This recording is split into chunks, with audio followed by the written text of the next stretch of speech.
नमस्कार दोस्तों। बैंक में आप वर्किंग कैपिटल लोन कैसे अप्लाई करोगे? हर बिजनेसमैन को पता है कि वर्किंग कैपिटल कितना जरूरत होता है बिजनेस को रन करने के लिए। अब आपका बिजनेस का जो वर्किंग कैपिटल नीड है वो फुलफिल करने के लिए बैंक में वर्किंग कैपिटल लोन के लिए एप्लीकेशन भी कर दिया है। मगर बिना जानकारी से आप लोन के लिए एप्लीकेशन कर दोगे तो यहाँ पे आपका एप्लीकेशन प्रोसेस बीच में रुक सकता है या तो फाइनली लोन रिजेक्ट भी हो सकता है। हर बिजनेस का जो बिजनेस मॉडल है वो अलग अलग होता है और उनका जो वर्किंग कैपिटल नीड होता है वो भी अलग अलग हो सकता है। इसीलिए बैंक अलग अलग बिजनेस के लिए अलग अलग वर्किंग कैपिटल लोन प्रोडक्ट लेके आया है। आपका बिजनेस के लिए कौन सा प्रोडक्ट मोस्ट सुटेबल रहेगा ये आपको पहले ही पता चल जाएगा और उस लोन को वर्क करने के लिए क्या क्या एलिजिबिलिटी क्राइटेरिया चाहिए वो आप पहले ही जान जाओगे तो उस हिसाब से लोन के लिए एप्लीकेशन कर सकते हो। इसमें आपको लोन अप्रूव होने का चांसेस बहुत ज़्यादा बढ़ जाता है। इस वीडियो में मैं डिटेल में डिस्कस करेंगे वर्किंग कैपिटल लोन आपको कैसे मिलेगा। जिस पॉइंट को लेके मैं यहाँ पे डिटेल में डिस्कस करेंगे वो है what is working capital loan, किस टाइप का वर्किंग कैपिटल लोन मिलता है, क्या एलिजिबिलिटी क्राइटेरिया चाहिए और कैसे आप लोन के लिए एप्लीकेशन करोगे, क्या क्या डॉक्यूमेंट्स चाहिए। What is working capital loan?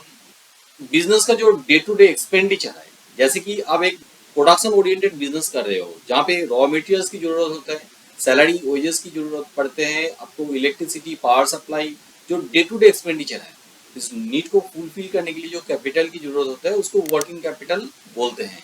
और बैंक इस नीड को फुलफिल करने के लिए जो लोन प्रोवाइड करते हैं उसको वर्किंग कैपिटल लोन बोलते हैं। ये लोन शॉर्ट टर्म के लिए दिया जाता है, जनरली 12 महीने का कम टाइम के लिए होता है। अलग अलग बिजनेस के लिए different types of working capital की जरूरत होते हैं। बैंक इसीलिए अलग अलग प्रोडक्ट भी डिजाइन किया है, जैसे कि cascade overdraft facility, bank guarantee, bill discounting, letter of credit, packing credit, post shipment finance. ये कुछ मेजर प्रोडक्ट हैं जो बैंक प्रोवाइड करते हैं। इसके अलावा और भी वर्किंग कैपिटल लोन है। इसके अंदर में मोस्ट पॉपुलर है ये cascade and overdraft facility. Working capital loan मिलने के लिए क्या एलिजिबिलिटी क्राइटेरिया चाहिए? एज मिनिमम 25 ईयर्स होना चाहिए। देखिए कुछ बैंक और एनबीएफसी में हो सकता है 1-2 साल कम होने से भी लोन दे सकते हैं और किसी में 1-2 साल ज़्यादा भी मांग सकते हैं। बिजनेस विंटेज कम से कम 3 साल होना चाहिए। कोई भी पॉपुलर बैंक से अपने लोन के लिए जाओगे तो वो लोग 3 साल का पुराना बिजनेस मांगते हैं जो कंटिन्यूली 3 साल के लिए बिजनेस रन कर रहे हैं। ऐसा नहीं कि कोई भी बैंक और एनबीएफसी इसे कम टाइम के लिए नहीं देगा, ऐसा नहीं है। कुछ नॉन बैंकिंग फाइनेंस कंपनी नया प्रोडक्ट लेके आया है जहाँ पे 1 साल का पुराना बिजनेस में भी ये वर्किंग कैपिटल लोन प्रोवाइड कर रहे हैं। कुछ गवर्नमेंट स्कीम भी है जहाँ पे 1 साल का बिजनेस में भी वो लोन दिया जाता है। मगर most of the popular bank prefer करते हैं कंप्लीट 3 साल का बिजनेस जहाँ पे वो लोग आसानी से वर्किंग कैपिटल लोन दे देते हैं। हर टाइप का बिजनेस के लिए लोन दिया जाता है, जैसे कि proprietorship firm, partnership firm, public limited company, private limited company, even limited liability partnership firm में भी ये वर्किंग कैपिटल लोन दिया जाता है। Growth and stability. अब ये लोन लेने के लिए जाओगे तो बैंक चेक करते हैं कि आप जो बिजनेस रन कर रहे हो यहाँ पे बिजनेस आपको ग्रोथ हो रहा है, जैसे कि आपका प्रॉफिट भी बढ़ रहा है और सेल्स भी आगे बढ़ रहे हैं। मान लो आपका प्रॉफिट अगले साल के अगेंस्ट में इस साल में डिप कर गया या तो लॉस कर गया तो वहाँ पे ये लोन मिलना मुश्किल हो जाता है। Providing collateral security. Normally working capital loan में प्राइमरी कोलेटरल के हिसाब से स्टॉक्स और बुक डेट्स लिया जाता है, मगर कुछ कुछ केसेस में बैंक एडिशनल कोलेटरल मांग सकते हैं, जैसे कि आपका हाउस प्रॉपर्टी, इंडस्ट्रियल प्रॉपर्टी या तो फिक्स्ड डिपॉजिट म्यूचुअल फंड भी एज अ एडिशनल कोलेटरल लेते हैं ये वर्किंग कैपिटल लोन देने के लिए। जिस बैंक में आप लोन के लिए एप्लीकेशन करने के लिए गया है उस बैंक में पहले से आपका अकाउंट है और उस अकाउंट में अच्छा ट्रांजेक्शन है तो वहाँ पे आप ये वर्किंग कैपिटल लोन के लिए एप्लीकेशन करोगे तो ये लोन मिलना आसान हो सकता है। वर्किंग कैपिटल लोन लेने के लिए क्या क्या डॉक्यूमेंट्स की जरूरत होता है? देखिए हर लोन की तरह यहाँ पे भी केवाईसी डॉक्यूमेंट्स आपको देना पड़ेगा, जैसे कि पैन कार्ड, आधार कार्ड, एड्रेस प्रूफ और एक फोटोग्राफ देना पड़ेगा। किसी किसी केस में 2 फोटोग्राफ की भी जरूरत हो सकते हैं। जैसे प्रोप्राइटरशिप कंपनी में जरूरत होता है ऐसा नहीं है, partnership company, private limited company में वर्किंग कैपिटल लोन की जरूरत है और वहाँ पे आप एप्लीकेशन करोगे तो वहाँ पे पार्टनर्स का केवाईसी डॉक्यूमेंट्स देना पड़ता है। प्राइवेट लिमिटेड कंपनी के लिए जो डायरेक्टर्स होता है उनके लिए ये केवाईसी डॉक्यूमेंट्स वहाँ पे सबमिट करना होगा। प्रूफ ऑफ बिजनेस रजिस्ट्रेशन, यहाँ पे आपको ट्रेड लाइसेंस देना है, पी टैक्स रजिस्ट्रेशन देना है। यहाँ पे थोड़ा स्पेलिंग मिस्टेक हुआ है, उर्दू मादा रजिस्ट्रेशन सर्टिफिकेट आपको देना पड़ेगा। इसके साथ आपको दूसरा कोई सर्टिफिकेट रहे, जैसे कि ड्रग लाइसेंस हो, फूड लाइसेंस हो या तो पोल्यूशन कंट्रोल का एनओसी है तो वहाँ पे वो भी आपको सबमिट करना पड़ेगा। पार्टनरशिप कंपनीज के लिए पार्टनरशिप डीड और पार्टनरशिप फर्म का पैन कार्ड देना होगा। प्राइवेट लिमिटेड कंपनी के लिए एमओए, एओए और जो रजिस्ट्रेशन होता है और उसी का उस रजिस्ट्रेशन सर्टिफिकेट भी यहाँ पे सबमिट करना पड़ेगा। अब आता है प्रूफ ऑफ इनकम।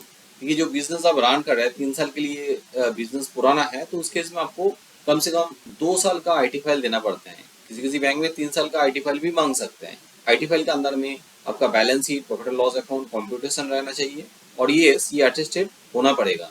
उसके साथ यूटीन नंबर भी वहाँ पे रहना चाहिए। आपका फर्म में ऑडिट होता है तो उस केस में आपको 3CB देना पड़ेगा। Last 6 month bank account statement देना है। जनरली ये करंट अकाउंट से देना पड़ता है और आपको करंट अकाउंट ज़्यादा रहेगा तो हर बैंक का स्टेटमेंट यहाँ पे देना पड़ेगा। कुछ कुछ बैंक में हो सकता है कि 1 साल के लिए बैंक स्टेटमेंट मांगे। आपका बिजनेस में जीएसटी इंप्लीमेंट है तो उसके इसमें जीएसटी रजिस्ट्रेशन सर्टिफिकेट और लास्ट 1 ईयर का जीएसटी रिटर्न सबमिट करना पड़ेगा। आपको एग्जिस्टिंग लोन चल रहा है या तो आपने पहले कोई लोन लिया है तो उस केस में आपको लोन अकाउंट स्टेटमेंट देना पड़ेगा, उसका सैंक्शन लेटर देना है। और अभी अभी लोन आपने क्लोज किया है तो उस केस में आपको नो ड्यू सर्टिफिकेट देना होगा उस पर्टिकुलर लोन का। हर लोन की तरह यहाँ पे भी सिविल स्कोर चेक किया जाता है। यहाँ पे इंडिविजुअल सिविल स्कोर चेक करते हैं, जहाँ पे 750 प्लस स्कोर रहे तो आसानी से लोन मिल जाता है कोई भी बैंक से। मगर इसे कम स्कोर हो यानी कि 700 प्लस स्कोर हो तो भी आपको ये लोन आसानी से मिलता है। हाँ, कुछ कुछ नॉन बैंकिंग फाइनेंस कंपनी है जहाँ पे short term working capital loan provide कर रहे हैं एज अ टर्म लोन के हिसाब से, वहाँ पे भी 700 से नीचे स्कोर होता है तो भी वो लोग लोन देते हैं। हाँ, कोई पीएसयू बैंक में आप लोन के लिए एप्लीकेशन करोगे या तो कोई पॉपुलर बैंक में आप लोन के लिए एप्लीकेशन करोगे तो वहाँ पे सिविल रैंक की जरूरत पड़ता है, जैसे कि 1 से लेके 5 के बीच में होना चाहिए, तभी वो लोग ये वर्किंग कैपिटल लोन प्रोवाइड करते हैं। हाँ, मैक्सिमम 6 के अंदर में रहना चाहिए। कोई non banking finance company working capital loan provide करते हैं तो वो भी सिविल रैंक चेक करते हैं। अब मान लो सिविल स्कोर आपका बहुत कम है जिसकी वजह से आपको लोन नहीं मिल रहा है, या तो सिविल रैंक आपका बहुत ज़्यादा है तो उस केस में रैंक को इम्प्रूवमेंट कर सकते हो और सिविल स्कोर को भी इम्प्रूवमेंट कर सकते हो। कभी कभी होता है कि रिपोर्ट में एरर है, उसके वजह से स्कोर खराब हो जाता है तो आप उसको रेक्टिफिकेशन करके पहले इम्प्रूवमेंट कर लीजिए, उसके बाद ही आप अप्लाई कीजिए। सिविल स्कोर आप कैसे इम्प्रूवमेंट करोगे, सिविल रिपोर्ट कैसे आप रेक्टिफाई करोगे, इसके लिए मेरा कंप्लीट ट्यूटोरियल है मेरे यूट्यूब चैनल में। उसका भी लिंक मैं नीचे डिस्क्रिप्शन में देके रखा हूँ, वो सारा ट्यूटोरियल आप देख लीजिए। आप खुद ही सिविल रिपोर्ट रेक्टिफिकेशन कर सकते हो, इम्प्रूवमेंट कर सकते हो स्कोर, और स्कोर इम्प्रूवमेंट होने के बाद ही लोन के लिए एप्लीकेशन कीजिए, नहीं तो लोन रिजेक्ट भी हो सकते हैं। एक डॉक्यूमेंट्स के बारे में बोलने के लिए मैं भूल गया हूँ। मान लो बैंक एडिशनल कोलेटरल की सबसे आपका घर मॉर्गेज ले रहा है या तो आपका जो इंडस्ट्रियल प्रॉपर्टी है वो मॉर्गेज ले रहा है तो उस केस में आपको इसका लीगल पेपर्स और टेक्निकल पेपर्स भी देना है, जैसे कि title deed, chain deeds of the land मांग सकते हैं, building sanction plan, corporate and municipality tax record, ये सारा डॉक्यूमेंट्स होता है। बैंक जो लेता है और उसको वेरिफिकेशन करके देखते हैं कि वो प्रॉपर्टी लीगली वायबल है कि नहीं, उसके बाद ही प्रॉपर्टी को मॉर्गेज की हिसाब से लेते हैं। तो ये सारा डॉक्यूमेंट्स भी आपको सबमिट करना पड़ेगा। बैंक आपके पास से कोलेटरल सिक्योरिटी के हिसाब से आपका घर ले रहा है या तो इंडस्ट्रियल प्रॉपर्टी ले रहा है।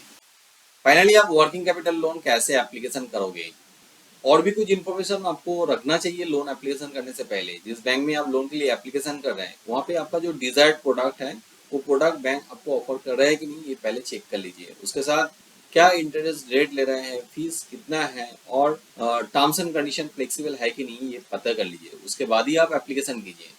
एप्लीकेशन आप ऑनलाइन में भी कर सकते हो, ऑफलाइन में भी कर सकते हो, यानी कि आप बैंक में जाके एप्लीकेशन डायरेक्टली कर सकते हो। अभी बैंक में जो एप्लीकेशन प्रोसेस है बहुत स्मार्ट हो चुका है, आप ऑनलाइन में कर सकते हो, कंप्यूटर में या तो किसी किसी जगह में मोबाइल ऐप पे भी ये एप्लीकेशन हो रहा है। हाँ, जो चीज़ मैं पहले बताया हूँ, जिस बैंक में आप लोन के लिए एप्लीकेशन कर रहे हो उसका जो एलिजिबिलिटी क्राइटेरिया है वो पहले पता कर लीजिए, उस हिसाब से आपको डॉक्यूमेंट्स भी देना पड़ेगा। नहीं तो अपने लोन के लिए एप्लीकेशन कर दोगे, बाद में आपका डॉक्यूमेंट जो चाहिए वो सबमिट नहीं कर पाओगे तो आपका लोन रुक जाएगा, फाइनली रिजेक्ट भी हो सकते हैं। तो जरूर लोन एप्लीकेशन करने से पहले उस बैंक के साथ अच्छे तरह से बात कर लीजिए, एलिजिबिलिटी क्राइटेरिया के बारे में पूछ लीजिए। लोन अप्रूव होने के बाद जो टर्म्स एंड कंडीशन दिया गया है वो पहले पढ़ लीजिए, उसके बाद ही लोन एग्रीमेंट साइन कीजिए, नहीं तो आगे जाके आपको ज़्यादा पैसा खर्च भी करना पड़ेगा। तो इसीलिए जरूर टर्म्स एंड कंडीशन को पढ़ लीजिए और अब लोन एग्रीमेंट साइन कीजिए। वर्किंग कैपिटल लोन कैसे मिलेगा, कैसे आप एप्लीकेशन करोगे, इसके बारे में मैं एक ओवरऑल आइडिया देने के लिए कोशिश किया हूँ। इसके बाद भी आपका मन में कोई डाउट रह गया, ज़्यादा सवाल है तो आप जरूर कमेंट बॉक्स में लिखिए, मैं हर कमेंट का आंसर करता हूँ। अब चाहे तो हमारा हेल्पलाइन नंबर पे कांटेक्ट कर सकते हो। हमारा हेल्पलाइन नंबर नीचे डिस्क्रिप्शन में दिया हुआ है, उसी नंबर पे कांटेक्ट कीजिए। हाँ, यहाँ पे आप एडवाइस ले सकते हो, over the phone advice absolutely free है। अब इसी नंबर पे कांटेक्ट करके हमारा सर्विस भी ले सकते हो। हम लोग वर्किंग कैपिटल लोन अरेंज भी करता हूँ।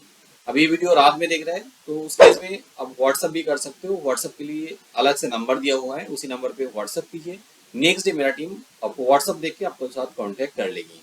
मेरा ये वीडियो अच्छा लगे तो जरूर लाइक कीजिए, मेरे चैनल को सब्सक्राइब कीजिए। मैं ऐसे CIBIL score related, loans related videos regularly बनाता हूँ, ताकि उस वीडियो का नोटिफिकेशन आपके पास चला जाए। हाँ, बेल आइकन वीडियो के एंड तक देखने के लिए बहुत बहुत धन्यवाद।